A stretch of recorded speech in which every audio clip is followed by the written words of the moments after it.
به نام خدا. عرض سلام داریم خدمت دوستان عزیز. در این ویدیو نحوه ثبت اعتراض به قرار دادسرا رو خدمت دوستان توضیح میدیم. مطابق قانون آیین دادرسی کیفری اگر قرار منع یا موقوفی تعقیب صادر بشه، شاکی ظرف 10 روز مهلت داره که به این قرار اعتراض بکنه و اعتراضش حسب مورد در دادگاه صلاحیت دار مورد رسیدگی قرار بگیره. نحوه ثبت اعتراض به قرار رو در سامانه الدیران خدمت دوستان توضیح میدیم. ابتدا در سامانه ابلاغ قراری که به شما ابلاغ شده رو باز میکنید و در این ابلاغیه ما به چند مورد احتیاج داریم. یکی زمان درج در سامانه هست که به عنوان زمان ابلاغ محسوب میشه و یکی تاریخ صدور قرار هست که وقتی که نسخه چاپی پیوست این ابلاغیه رو باز بکنی متن قرار رو به شما نشون میده. تاریخ تنظیم این قرار رو این بالا نوشته و شمارش رو و شماره پرونده که هم اینجا و هم اینجا و شعبه صادر کننده رو میتونید ببینید که ما به اینها برای ثبت اعتراض به قرار احتیاج داریم. از درگاه الدیران وارد سامانه خودکاربری وکیل میشیم. با وارد کردن کد ملی، رمز شخصی و رمز موقتی که براتون پیامک شده یا از قبل دارید. در قسمت سمت راست منو که اینجا هست، از قسمت دعاوی اعتراضی اعتراض به قرار دادسرا رو اینجا انتخاب میکنیم. این متنی که اینجا نوشته شده رو حداقل یک بار بخونید. بعد از اینکه خوندید در جریان قرار گرفتید، چون برای ثبت دادخواست، شکواییه و هر نوع اعتراضی که در سامانه دارید یا لایه‌ای که میخواید ارسال بکنید، این چیزهایی که اینجا نوشته به دردتون میخوره. حداقل یک بار این رو بخونید. تیک گزینه شرایط رو مطالعه کردم و موافق هستم رو میزنیم و گزینه تایید.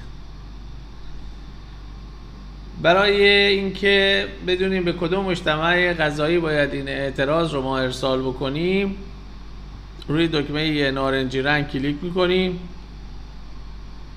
شهری که شعبه در اون قرار داره رو در این کادر بالا می‌نویسیم و دکمه فیلتر رو میزنیم. اگر میدونید که این شعبه‌ای که به شما ابلاغ کرده تو کدوم مجتمع قرار داره، اینجا انتخابش میکنید. اگر نمیدونید، به صورت پیش‌فرض هر شعبه‌ای رو که انتخاب بکنید اشکالی نداره. به خاطر این میگیم اشکالی نداره که حالا در توضیحات بعدی متوجه میشید که انتخاب کردن مجتمع قضایی در این مرحله زیاد اهمیت خاصی نداره. گزینه تقدیم، دکمه تقدیم اعتراض به دادسرا رو به قرار دادسرا رو کلیک میکنیم. مراحل ثبت به این صورت برای ما باز میشه. اون که سبز فعاله، بقیه توصیه هستن. با توجه به تکمیل یکی یکی مراحل فعال میشه که همه رو خدمت دوستان توضیح میدیم. این گزینه سبز رنگ ثبت و اصلاح دادخواست نوشته. حالا بعداً بهتره که این عنوانش عوض بشه. روش کلیک میکنیم. برای شروع نیاز به هیچ گونه تغییر در این قسمت ندارید. بخش مجوزهای خاص رو هم در یک ویدیو جداگونه کامل توضیح دادیم راجبش. در این ویدیوها دیگه نسبت به مجوزهای خاص ما توضیح خدمت دوستان ارائه نمی‌کنیم. همون ویدیویی که مربوط به مجوزهای خاص هست رو مشاهده کنن. این بخش و گزینه‌های توش رو کامل توضیح دادیم.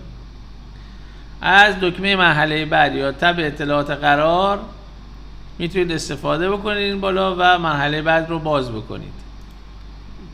دکمه مرحله بعد یا این تب اطلاعات قرار. خب اینجا بالا از ما میپرسه که قراری که میخواید به اون اعتراض بکنید از چه نوعی هست. آیا قرار نهایی هست مثل منع تعقیب یا موقوفی تعقیب هست، یا قرار تأمین صادر شده، مثلا قرار وثیقه صادر شده یا بازداشت موقت میخواد بهش اعتراض بکنید، یا قرارهای دیگری که صادر شده و در قانون آیین دادرسی مهلت اعتراض به اونها مثلا قرار نظارت قضایی هست، به این قرارها مثلا میخواید اعتراض بکنید. خب برای اینکه کادر زرد رنگ رو توضیح بدیم، این کادر زرد رنگی که اینجا هست میگه اگر اطلاعات پرونده رو وارد کردید و دکمه بازیابی که این نارنجی رنگ هست رو کلیک کردید و اطلاعاتی بازیابی نشد، بیاید از سرور مرکزی استفاده بکنید. سرور استانی که پرونده در اون مطرحه اول میگرده در اون استان، اگر که پیدا نکرد یا با اختلال مواجه بود ارتباطش، میتونید از سرور مرکزی استفاده کنید. در این کادر شماره از شما شماره قرار رو میخواد. شماره قرار رو در متن این قراری که به شما ابلاغ کرده همون شماره دادنامه هست یا شماره قرار هست، این بالا نوشته یا شماره دادنامه یا شماره قرار. این رو کپی میکنید از اینجا و در قسمت شماره پست یا الساق رو میزنید، شماره قرار یا دادنامه رو اینجا وارد میکنید. تاریخ منظور تاریخ صدور این قرار هست. تاریخ صدورش هم زیرش نوشته 29. این رو هم از اینجا میتونید کپی کنید، اگر نخواستید این رو باز کنید و مطابق اون تاریخی که اینجا نوشته تاریخ رو انتخاب بکنید. فرقی نمیکنه چه کپی بکنید چه انتخاب بکنید، همش در این کاد قرار میگیره. شماره پرونده رو از ما میخواد. شماره پرونده هم در همین قرار نوشته شده، این رو هم میتونیم کپی بکنیم. این کپی پیست کردن یا الساق کردن برای سرعت کار و عدم جلوگیری از ورود اطلاعات اشتباه، اعداد اشتباه کارایی بسیاری داره. هم سرعت کار شما رو بالاتر میبره، هم از این که عدد مثلا 7 رو من 8 بزنم یا یه دونه 7 اینجا کم بزنم، از این موارد جلوگیری میکنه، سرعتتون رو بالاتر میبره. در ثبت این اعتراضات یا دادخواست لوایحی که دارید میتونید از این گزینه استفاده بکنید. تاریخ ابلاغ رو از ما خواسته. تاریخ ابلاغ همون تاریخی هست که در سامانه درج میشه. یعنی ابلاغی در چه زمانی در سامانه درج شده؟ در تاریخ 3/5 این ابلاغیه در سامانه درج شده. زمان مشاهده ملاک نیست. زمان ملاک برای ابلاغ اوراق زمان درج در سامانه است که 3/5/405 هست. من اینو باز میکنم، 3/5/405 رو انتخاب میکنم. خادم مرتبط منظورش همون استانی است که پرونده در اون مطرحه. شما ببینید در کدوم استان پرونده مطرحه، اینجا با تایپ کردن چند کلمه از اون نام اون استان به راحتی میاد و میتونید انتخابش بکنید. نوعش هم که قرار زده و بقیه اطلاعات رو هم که دیگه نیازی به ویرایش نداره. بعد از اینکه این اطلاعات رو کامل کردین، روی این دکمه نارنجی رنگ بازیابی کلیک میکنیم تا اطلاعات پرونده رو بازیابی کنه. این هشدارم در رابطه با همون کادر زرد رنگه، میگه اگر بازیابی نشد شما بیاید و از سرور مرکزی استفاده بکنید که زیاد اهمیت خاصی نداره این کادری که باز میشه.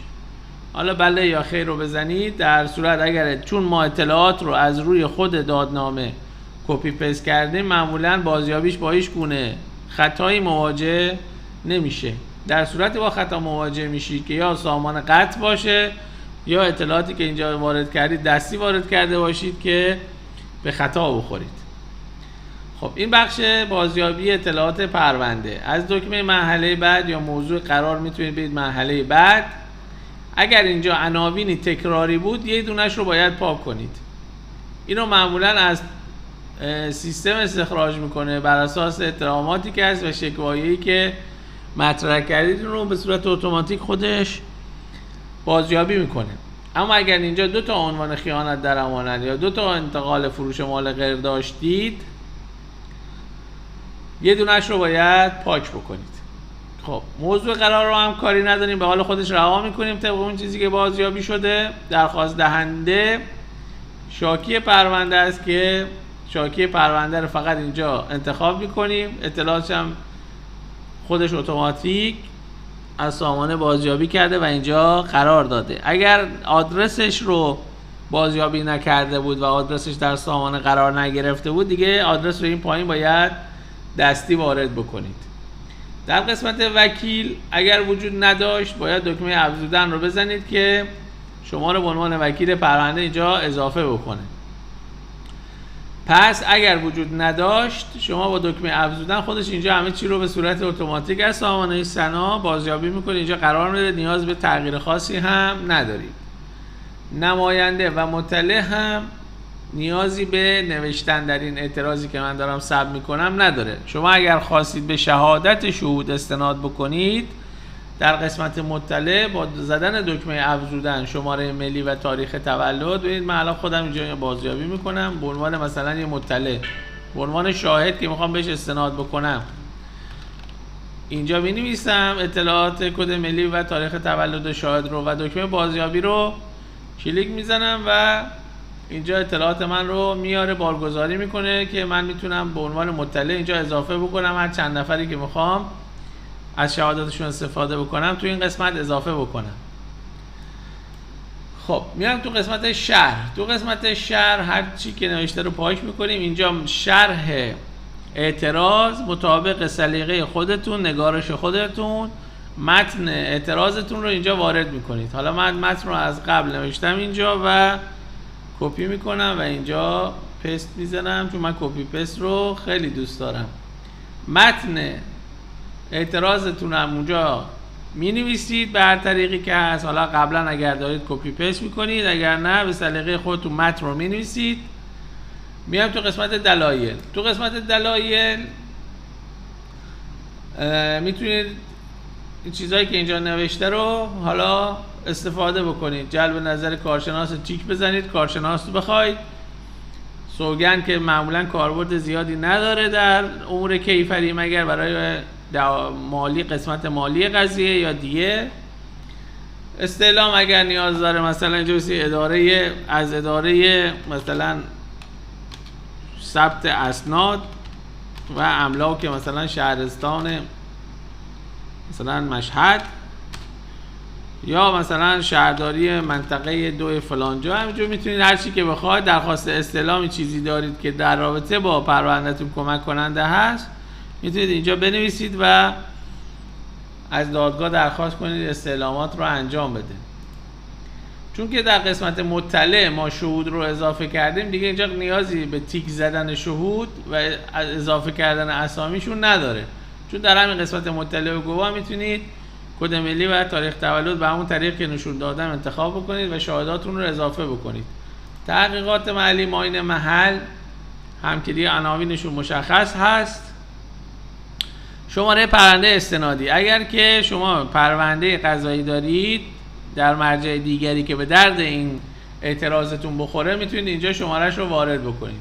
مثلا من این شماره پرونده این پرونده است، من به عنوان نمونه دارم میگم، مثلا من این پرونده رو در شعبه مثلا 4 حقوقی دارم، به درد این پرونده کیفری میخوره، میام شماره پرونده استنادی رو اینجا تیک میزنم و شماره اون پرونده شعبه 4 مثلا حقوقی رو اینجا وارد میکنم.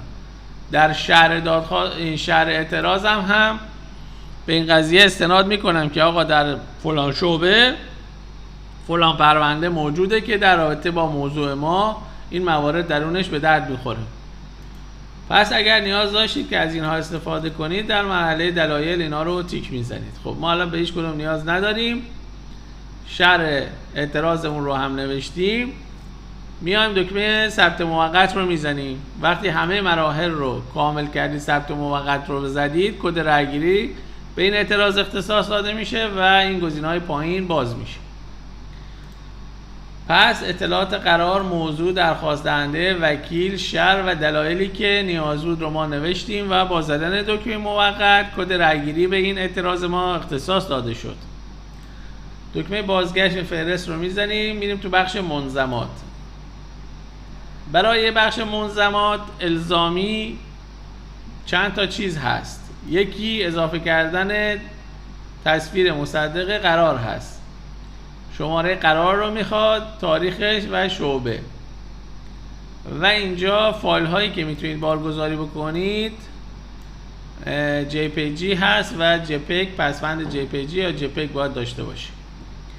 خب من چند دقیقه ویدیو رو متوقف میکنم چون که فایل تصویر این قرار رو باید آماده بکنم که اینجا بعداً دوباره توضیحات رو آغاز بکنیم. خب در بخش ابلاغیه من با مشاهده ابلاغیه دوباره دادنامه رو یه بار باز میکنم، اینجا چاپ اطلاعات رو میزنم، اینجا سیو کردنش بر اساس پی دی اف رو انتخاب میکنم، چاپ پیوست ابلاغیه، من یه اسمی خودم برای این فایل قرار میدم، یه اسمی من برای این فایل قرار میدم، مثلا 87 سیوش میکنم، چون که میخوام عکس از این تهیه بکنم، هیچ ابزاری هم ندارم، میخوام از همین ابزار آنلاین استفاده بکنم برای تبدیل کردن یک عکس و پیوست کردنش به اعتراض خودم. میام در گوگل میزنم PDF، یعنی فایل PDF دارم دیگه، PDF to JPG، یعنی فایل PDF منو تبدیل به عکس کن. میخوام ببینم چه سایت های آنلاینی برای این کار وجود داره. ببینیم حالا چیزی لود میشه اینجا یا نه. این خطاها مربوط به مرورگر هست، من روی مرورگر دیگه و PDF تو JPEG میزنم، اینجا هم لود نمیشه. بذارید اتصال اینترنت ما بررسی بکنیم، دوباره بیام ادامه بدیم. خب اتصال اینترنت ما قطع شده بود، من دوباره مجدد اتصال اینترنت رو وصل کردم. ببینید PDF تو JPEG رو که سرچ بکنید در گوگل، سایت هایی که به صورت آنلاین PDF رو تبدیل به JPG میکنن برای شما میاره. حالا از یکی از اینا میتونید استفاده بکنید. حالا من این سایت دومی رو میزنم، میام اینجا چویس فایل رو میزنم و دانلود ها و فایل 87 که اسمش رو گذاشته بودم رو انتخاب میکنم. میاد شروع میکنه PDF من رو بارگذاری کردن تو این سایت و PDF من رو به ایمیج، یعنی ایمیج با پسوند JPG تبدیل میکنه. حالا ببینیم اگر این سایت سرعتش زیاد بود که از همین استفاده میکنیم، اگر نه ببینیم از سایت بعدی استفاده میکنیم که زیاد طول کشید، چون 80 کیلوبایت بیشتر نبود حجم این فایل. میام برمیگردم و سایت دومی رو میزنم، یه سایت دیگه بیاد بالا، اینجا انتخاب میزنم سلکت رو، فایلم رو انتخاب میکنم، اینجا میگه به JPG من تبدیلش میکنم در دو فایل JPG من این رو تبدیل میکنم. خب الان دکمه کانورت رو میزنم، اول شروع میکنه آپلود کردن فایل. حالا این به خاطر اینترنت ما هست، الان یه ذره قطع وصلی داریم ما، سرعت پایینه، وگرنه این فرایند در کسری از ثانیه انجام میشه.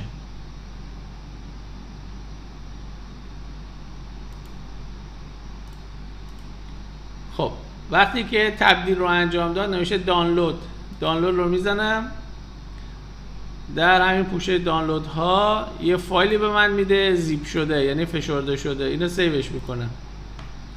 بعد از اون که دانلود شد میام در محلی که دانلود شده روش کلیک راست میکنم و اکسترکتش میکنم در همین. ببینید الان اینجا به من این دوتا فایل رو داد. نکته که باید دقت بکنید، حجم فایل باید تا 500 کیلوبایت باشه، یعنی حجم فایلی که شما اینجا میتونید بارگذاری بکنید تا 500 کیلوبایت بیشتر مجاز نیستید. پس من الان یکی از فایلام 534 کیلوبایت روش نگه می‌دارم، یا یکیش 100. این 100 مشکلی نداره، این 500 باید کم بکنم. چجوری حالا حجم فایل عکس رو کم بکنم؟ خب پسوند فایل من چه بود؟ JPG بود. مثلا JPG کمپرس، یعنی کمپرسش کن، حجمش کم بکن. سایتایی که هست برای کم کردن حجم رو میاره، رو همین اولی میذارم، دوباره میام سلکت فایل و توی اون پوشه‌ای که بود 534 رو انتخاب میکنم. شروع میکنه بارگذاری کردن. بعد از اون دکمه کمپرس رو که بزنیم شروع میکنه 67% حجم این عکس رو کم کرد، یعنی فایل من از 534 کیلوبایت تبدیل شد به 170 کیلوبایت و این خیلی مناسبه برای بارگذاری در سامانه. گزینه سیو رو میزنم، اینجا فایل عکس رو به من میده، کجا میگه ذخیره‌اش کنم؟ میگم تو همین پوشه ذخیره‌اش بکن.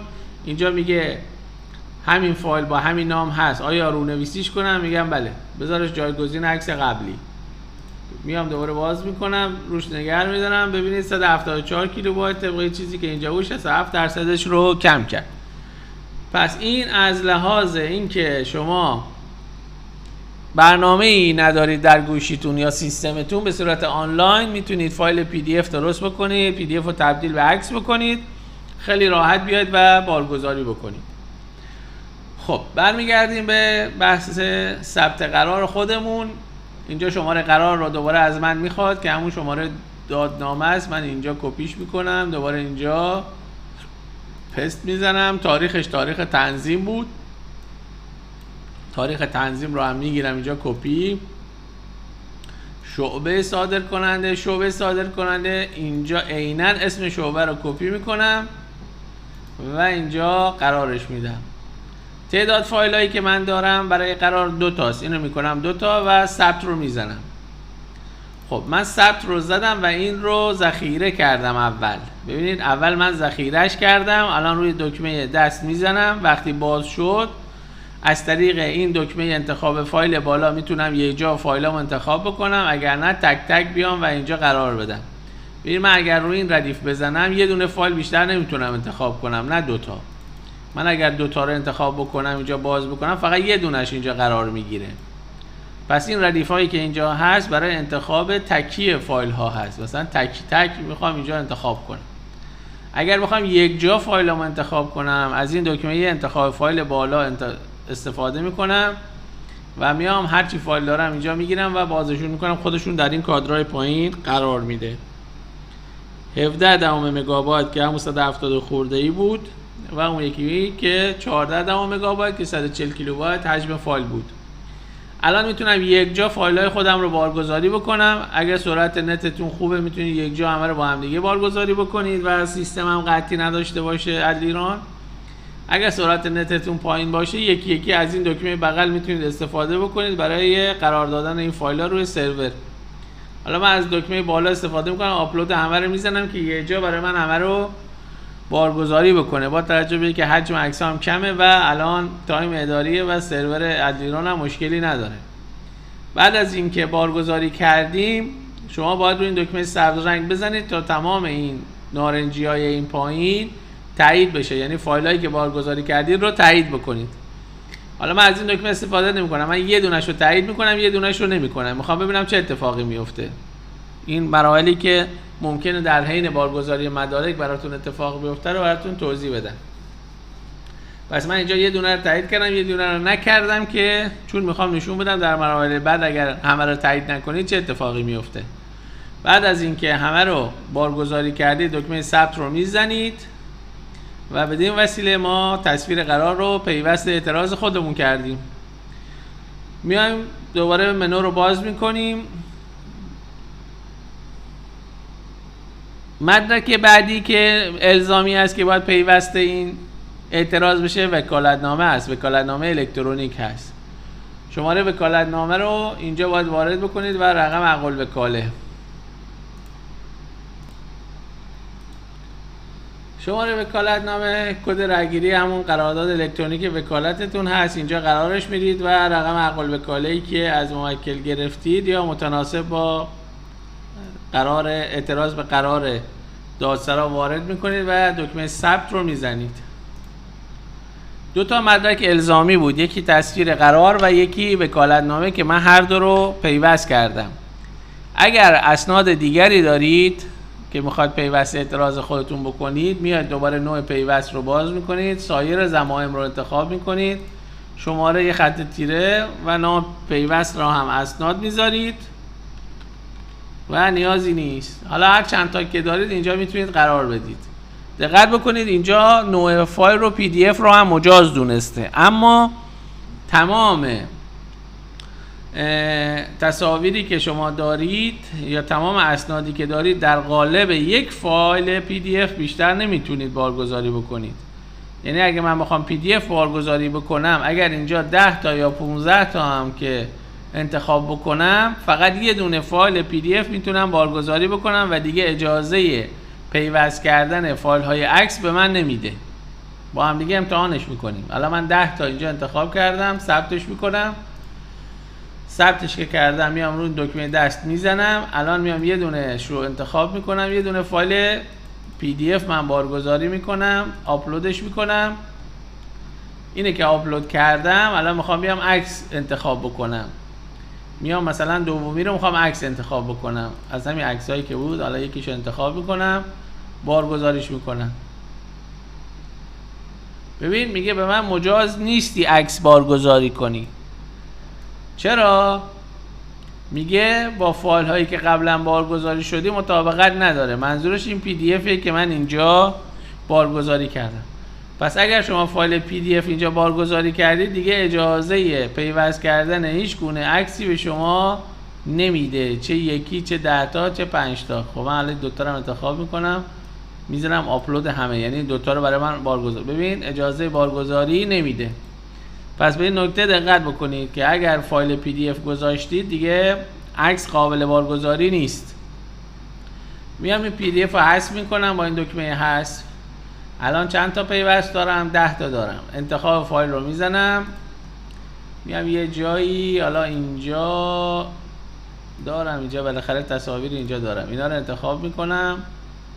دکمه حالا اونا کمه، بذارید من یه جا میخوام یه جا نشون بدم چجوری یه جا همه رو آپدیت میکنم و بارگذاری میکنم. ببینیم تصاویر تو کدوم پوشه زیاد داریم و اندازه 10 تا بشه. اینجا داریم. خب اینجا فایل رو انتخاب میکنم به اندازه 10 تا بشه. الان به اندازه 10 تا که بارگذاری کردم میام دکمه آپلود همه رو میزنم. ببینید تمامشون شروع کردن به یکی یکی پیوست شدن. پس اگر سندی برای اعتراض خودتون داشتید یک جا میتونید همه رو اینجا انتخاب بکنید، به تعداد مورد نیاز اینجا باز بکنید، 10 تا 12 تا هر چند تا که میخواید و یک جا فایلاتون انتخاب کنید و بارگذاری کنید. بعد از اینکه همه رو بارگذاری کردید رو دکمه تایید همه که بزنید یکی یکی اینا شروع میکنن به ثبت شدن و اینجا بهتون پیام میده که اینا موفقیت تایید شدن. پس نحوه تایید کردن یک جا وای میسید تا همش سبز بشه. همش که سبز شد اون موقع ثبت رو میزنید. الان من ویرایش سایر پیوستا مثلا مدارکی که داشتم میخواستم پیوست اعتراض بکنم رو هم بارگذاری و تایید کردم. الان پشیمون شدم، میخوام آقا اینا رو پاک کنم، اصلا نمیخوام اینا باشه جزء پیوستا. این دکمه حذف اینجا هست، اگر بزنید ببینیم چه اتفاقی میفته. من این پیوست سایر ضمائم که اینجا 10 تا فایل رو ضمیمه کردم میخوام پاک کنم. میام این دکمه حذف رو میزنم ببینم چی به من میگه. میگه ابتدا فایل های بارگذاری شده رو حذف کنید، سپس بیاید این ضمائم این نوع پیوست رو حذف بکنید. پس به من اجازه نمیده که این رو من حذف بکنم تا زمانی که یکی یکی بیام و این پیوست هایی که اینجا هست رو با دکمه ضرب در قرمز همه رو حذف بکنم. وقتی تمام این پیوست ها رو من حذف کردم اون موقع به من اجازه میده که پیوست اصلی رو که این ضمائم بود الان اگر روش بزنم چون دیگه هیچی پیوست نیست، صفره، راحت برای من حذفش میکنه. پس این هم نحوه بارگذاری فایل ها. مدارکی که دارید میخواید همراه اعتراض ثبت بکنید. وقتی که پیوست منظماتتون کامل شد میاید و دکمه بازگشت رو میزنید و برمیگردید. پس من قرار رو اعتراض به قرار رو ثبت کردم، منظمات رو اضافه کردم، میام تو بخش آماده سازی. آماده سازی رو میزنم، دکمه تایید و تایید اطلاعات. به من پیام میده که تمامی ضمائم بایستی با اصل تطبیق داده شه و استحالت آن تایید شود. اگر همچین پیامی به شما داد این مربوط میشه به همون بخش منظمات که در یکی از این پیوست‌های شما نارنجی مونده و سبز نشده. ببین همین که من قبلا گفتم میخوام بذارمش که ببینیم چه پیامی به من میده. پس اگر در حین آماده سازی با اون پیام مواجه شدید نشون میده که یکی از پیوست‌های شما زرده و هنوز سبز نشده. حالا من رنگا رو میگم بخاطر اینکه اینجا رنگ بندیه راحت‌تر تو ذهنتون قرار میگیره. خب میام باز میکنم یکی یکی، اگر سایر ضمائم داشتم باز میکنم با علامت دست ببینم کدومشون زرده هنوز سبز نشده، روش میزنم که سبز بشه. وقتی روش زدم سبز شد دکمه بازگشت به فهرست رو میزنم، میام آماده سازی، تایید و تایید اطلاعات. خب ببینید اینجا دیگه به من پیام خطایی نداد و گفت که با موفقیت آماده شد. بستن رو میزنم، بازگشت به فرست. الان گزینه‌های پایین برای من فعال شدن. چاپ اولیه رو میزنم، یه نمای کلی به من میده. بعد از اون میام اخذ امضا. اگر دوست داشتید که امضای موکلتون رو هم در این اعتراض پای اعتراض بگیرید، کافیه ارسال رمز موقت رو بزنید، یک کد 5 رقمی برای موکلتون ارسال میشه، اون رو ازش بگیرید، اینجا وارد بکنید و دکمه آبی رنگ رو کلیک بکنید تا امضای موکلتون رو هم پای این اعتراض داشته باشید. اگر نیازی به این کار نبود، با زدن این دکمه آبی رنگ که جلو اسم خودتون هست میتونید امضاتون رو در پای این اعتراض ثبت بکنید. بازگشت به فهرست، چاپ اولیه. ببین این اعتراض اولیه بود. وقتی من امضام رو درج کردم، امضام این پایین قرار گرفت. من یکی یکی چاپ اولیه رو باز میکنم که فرق تغییراتی که انجام میشه رو ببینید. خب امضا رو درج کردیم. میایم مرحله بعد، محاسبه و دریافت هزینه. محاسبه و دریافت هزینه رو میزنم ببینم هزینه خدمات غذایی و اعتراضات و مالیات قانونی همه رو به من نشون میده. اینجا یه جمع کلی دارم. از طریق این درگاه‌های آنلاینی که این پایین هست، درگاه اینترنتی، میتونم پرداخت بکنم. روی یکیش کلیک میکنم. اینجا دیگه باید با کارت بانکی اقدام به پرداخت هزینه اعتراض بکنم که اونجا به من نشون داد. ببینیم رمز ثابتمون کار میکنه که این رو پرداخت کنه. خب وقتی که پرداخت شما با موفقیت انجام شد، اگر از درگاه آپ استفاده کنید، اون قرمزه مثل من، دیگه اینجا چیزی شما نمایش نمیده، وارد این صفحه میشه و میبندتش. اگر از این دوتا استفاده کردید، رسید به شما نشون میده. بعدا میتونید از اون رسید مثلا عکس بگیرید اگر خواستید، بعد دوباره برگردید به این صفحه‌ای که اینجا هست. دقت بکنید الان من پرداخت رو با موفقیت انجام دادم. تمام هزینه‌ها رو اینجا برای من لیست کرده. حالا من میخوام ببینم که آیا پرداخت من موفق در سیستم اعمال شده یا نه.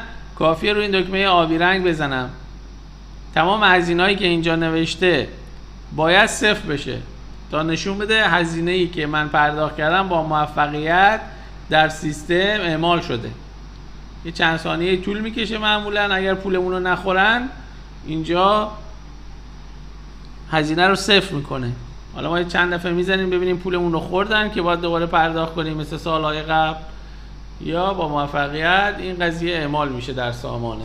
چون هر چند وقت یک بار این سامانه شروع میکنه به خوردن پول مردم و وکلا که شما پرداخت میکنید اما پرداختتون تو سامانه قرار نمیگیره، پولم به حسابتون بر نمیگرده. حالا کجا میره رو دیگه حفاظت قوه قضاییه باید ورود بکنه اگر آدمای صالحی هستن در این قضیه، و معاونت مالی قوه قضاییه باید ورود بکنه و این درگاهی که ازش پرداخت میکنیم اگر آدم صالحی وجود داشته باشه در این موارد که بخواد بررسی بکنه این پولهایی که از مردم کم میشه در این سامانه و در سیستم اعمال نمیشه کجا میره، حداقل بدونیم کجا میره.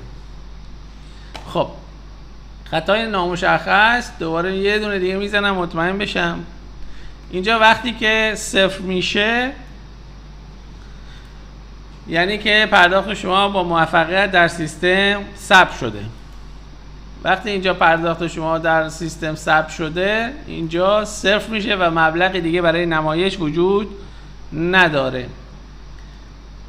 حالا من میخوام مشخصات پرداخت خودم رو ببینم. میام دوباره چاپ اولیه رو میزنم، میام پایین. این پایین ببینید مشخصات پرداخت قرار میگیره علاوه بر چیزهایی که قبلا نبود. اینجا صفر بود، جدید الان مشخصات پرداختم اینجا قرار گرفت. خب محاسبه هزینه رو هم انجام دادم. میام تو بخش آخر ارسال به مرجع قضایی که وجود داره، کلیک میکنم رو ارسال به گزینه ارسال و اینجا یک نمای کلی از اعتراض به من نشون میده. اینجا مشخصات هست، نمایش اعتراض رو میتونم اینجا ببینم، چک بکنم. بعد از اون اگر توضیح نیاز بود برای مدیر دفتر اینجا میتونم بنویسم، مثلا مدیر دفتر اون شعبه‌ای که دادخواست بهش ارجاع میشه من اینجا میتونم یه توضیح براش بنویسم. این در تمام دادخواست ها و شکوایی ها هست که میتونید اینجا یه توضیح بنویسید. برای مقام ارجاع مثلا دادخواست اولیه‌ای دارید برای ارسال، میتونید اینجا بنویسید مثلا در صلاحیت مثلا مجتمع فلان میباشد با توجه به اینکه فلان فلان، همینجوری بنویسید. این توضیحی که اینجا در این کارت می‌نویسید رو فقط اون مقامی که داره ارجاع میده دادخواست یا اعتراض شما رو، یا مدیر دفتر یا کارمندی که داره لایحه شما رو پرینت میکنه، دادخواست شما رو پرینت میکنه، اینجا میبینه این توضیح رو. در دادخواست یا اعتراض شما، در شکوای شما، این متنی که اینجا می‌نویسید درج نمیشه، در جایی درج نمیشه. این فقط در سیستم اون شخصی که داره بررسی میکنه میتونه این توضیح شما رو بخونه. یه گزینه داریم ارسال به مرجع قضایی باید تیک خورده باشه. ارسال به دفتر قضایی حواستون باشه اینو اینجوری نکنید. ارسال به مرجع قضایی باید تیک خورده باشه. اینم که الان نیاز به توضیح خاصی نداره.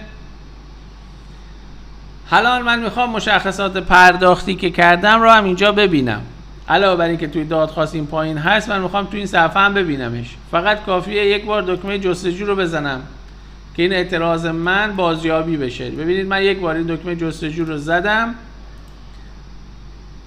و بازیابیش کرد، یعنی اطلاعات رو دوباره رفت از سامانه خوند، دوباره برای من آورد. الان در بخش محاسبه هزینه میتونم مشخصات پرداختم رو این پایین ببینم. ببینید این پایین بابت چقدر پول و چقدر چه هزینه‌ای و چه عنوانی اینجا از من این مبلغ رو گرفت، اینجا میتونم ببینمش. اگر خواستید که مثلا قسمت قسمت کنید ببینید مثلا چه مبلغی بابت چه بوده، با بازیابی کردن میتونید این کار رو انجام بدید. الان تو قسمت آخر که ارسال هست، اگر وارد شم اینجا هم برای من اضافه کرده که این هزینه ها بابت چه بود که پرداخت کردیم. اینجا راحت میتونیم ببینیم. حالا عکس بگیرید اگه نیاز داشتید یا پرینت بگیرید اینجا ببینیدش. دقت بکنید اینجا گزینه ارسال به مرجع قضایی رو که بزنید، تایید و ارسال بکنید، دیگه نمیتونید منظمات رو تغییر بدید و دیگه هیچ گونه تغییری در متن اعتراض خودتون نمیتونید ایجاد بکنید. اگر گزینه تایید و ارسال رو زدید، این اعتراض به مرجع قضایی که ثبت کردیم و بازیابی کردیم اطلاعاتش رو، همون شعبه‌ای که بازیابی شد مستقیم ارسال میشه و دیگه نمیتونید هیچ گونه تغییری در بخش منظمات، پیوسته‌های اعتراض یا عوض کردن شاکی یا اضافه کردن یا در متن اعتراض خودتون تغییری ایجاد بکنید. پس قبل از اینکه روی این دکمه تایید و ارسال کلیک بکنید حواستون باشه اگر شرح اعتراض رو خوندید جای غلط املایی داشت یا خواستی جمله پاراگرافی کم یا زیاد کنید، تا قبل از ارسال به مرجع قضایی باید این کار رو انجام بدید. مثلا من میام بازگشت میزنم، ثبت و اصلاح، میام تو شرح، مثلا اینجا اینو پاک میکنم، مثلا مینویسم. وقتی شرح رو اصلاح کردید دوباره دکمه ثبت موقت رو میزنید. من متن رو اصلاح کردم، دوباره گزینه ثبت موقت رو زدم. ثبت موقت رو که زدم بازگشت بفرست، ببینید الان این گزینه‌ها غیر فعال شد. دوباره میام تو بخش آماده سازی، تایید رو میزنم، تایید. یعنی هر بار که تغییر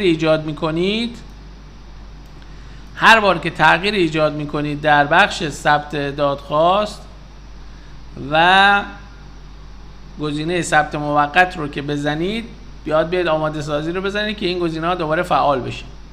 دقت بکنید وقتی در بحث آماده سازی قرار داره دادخواست، یعنی تمام این گزینه‌ها فعال هست، شما تو بخش منظمات نمیتونید چیزی رو کم یا زیاد بکنید. من الان میخوام یه منظمات اضافه کنم با توجه به اینکه الان این در مرحله آماده قرار داره، یعنی آماده سازی رو من زدم. میام تو منظمات، تصویر مثلا مصدق رو باز میکنم، میخوام یه دونه به این اضافه بکنم ببینم چی میگه. الان یه دونه فایل میزنم، آپلودش میکنم، ببینم آپلود میکنه، میگه امکان اصلاح پیوست وجود نداره. چرا؟ چون اعتراض تو بخش آماده سازی قرار داره، در مرحله آماده سازی قرار داره. اگر من بخوام اینجا چیزی اضافه بکنم یا کم بکنم، باید بیام تو فهرست، بیام تو ثبت و اصلاح، مرحله بعد اینجا ثبت موقت رو پیدا بکنم، بزنم اول، ثبت موقت رو که یه بار زدم از مرحله آماده سازی در اومد، اون موقع ببینین گزینه‌ها خاکستری شد، یعنی برگشت به حالت اولیه. میام تو بخش منظمات، تصویر مصدق رو میزنم. الان میتونم هر فایلی که میخوام کم یا زیاد بکنم بهش. مثلا اینو انتخاب بکنیم، اینو اضافه بکنیم به منظماتمون، ببین به راحتی اضافه میشه. پس اگر در آماده سازی قرار داشت، امکان کم یا زیاد کردن وجود نداره. اول باید بیاید ثبت و اصلاح دادخواست یه بار ثبت موقت کنید. وقتی ثبت موقت کردی، اون موقع بیای و منظمات رو کم و زیاد کنی. الان من میام دوباره آماده سازی کلیک میکنم، دادخواستمون آماده سازی قرار گرفت، بازگشت رو میزنم. با توجه به اینکه منظماتم کامله، دادخواستم کامله، هزینه و امضا رو هم اضافه کردم، میام تو بخش آخر و دکمه ارسال به مرجع قضایی. دقت بکنید اگر تایید کردید و ارسال کردید دیگه قابل ویرایش نیست و ما دیگه میزنیم که این اعتراض بره به اون شعبه‌ای که بازیابیش کردیم. خب اینجا به من پیام داد که ارسال شد با موفقیت. به کجا ارسال شد؟ به همین شعبه‌ای که من بازیابی کردم و در مرحله بازیابی قرار که زدم، به همین شعبه مستقیم اعتراض من میره تو شعبه. وقتی که رفت دیگه دوباره من اگر این رو بزنم تأثیری به حالم نمیکنه، چون رفت دیگه، تموم شد. 10 دفعه هم رو این بزنید دیگه نیازی نداره. وضعیت این اعتراض من گفته ارجاع شده به شعبه، یعنی وقتی بزنید مستقیم میره تو کارتابل شعبه. بازگشت به فهرست رو میزنم، این گزینه‌ها ببینید خاکستری رنگ که شد، یعنی اینکه این اعتراض با موفقیت به شعبه ارسال شده. آخرین وضعیت هم اینجا نوشته، کدوم مجتمع رفته اینجا نوشته و کدوم شعبه رفته اینجا نوشته. یعنی اعتراضی که شما ارسال میکنید، حالا یا در قالب تجدید نظر یا اعتراض به دادسرا، مستقیم میره به همون شعبه‌ای که رأی صادر کرده و دیگه به مجتمع نمیره که معاون ارجاع بخواد ارجاع بده یا چیزی، مستقیم میره تو همون شعبه. این نحوه ثبت اعتراض و ارسال قرار بود. حالا میام یه دونه فایل پی دی اف از این اعتراض هم آماده میکنم که تو پرونده بایگانی موکلم هم که به صورت آنلاین هست درست کردم قبلا، یه دونه بذارم ازش. پس اینا رو دیگه ما کاری نداریم. قبل از اون میام یه چاپ اولیه میزنم که باز بشه. اینا هم نشونتون بدم بعد از ارسال چه تغییراتی ما داریم در خود متن این. اگر اینترنتمون یاری بکنه بیاره سریع، یه ذره اینترنت ضعیفه، ما باید سویچ بکنیم از این شبکه به اون شبکه، ببینیم که آیا امروز اینجوری شده اینترنت متاسفانه. خب وقتی که اعتراض شما ارسال بشه، آرم قوه قضاییه اینجا قرار میگیره، تاریخ تقدیم هم این بالا قرار میگیره. تفاوتش رو با قبل از ارسال اینجا میتونید ببینید. نگاه اینجا نوشته پیشنویس، تاریخ تقدیم هم نداره. این تفاوت مراحلش هست. یعنی اگر خواستید بدونید اعتراضی ارسال شده یا نشده، همین تاریخ تقدیم و آرم قوه قضاییه این بالا و تاریخ تقدیم داشته باشه نشون میده که این اعتراض ارسال شده.